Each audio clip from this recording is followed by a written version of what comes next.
ఏపీలో ప్రధాని మరోసారి పర్యటిస్తున్నారు. ఈ నెల 6, 8న ఎన్నికల ప్రచారంలో కూటమి తరపున పాల్గొంటారు మోదీ.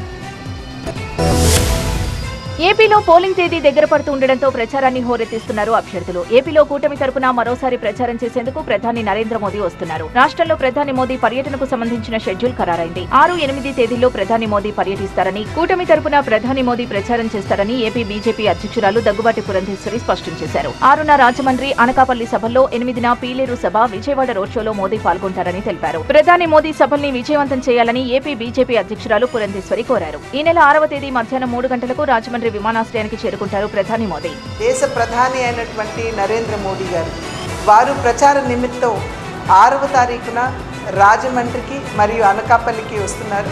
అదేవిధంగా 8వ తారీఖున విజయవాడకి మరియు రాజంపేటకి వారు తరలి వస్తున్నటువంటి సందర్భంలో మీరు పెద్ద సంఖ్యలో ప్రజలందరూ తరలి వచ్చి ఎన్డీఏ కూటమిని ఆశీర్వదించి నరేంద్ర మోడీ గారు ఇచ్చేటువంటి సందేశాన్ని అందిపుచ్చుకోవాలని చెప్పి అభ్యర్థిస్తూ సెలవు తీసుకుంటున్నారు.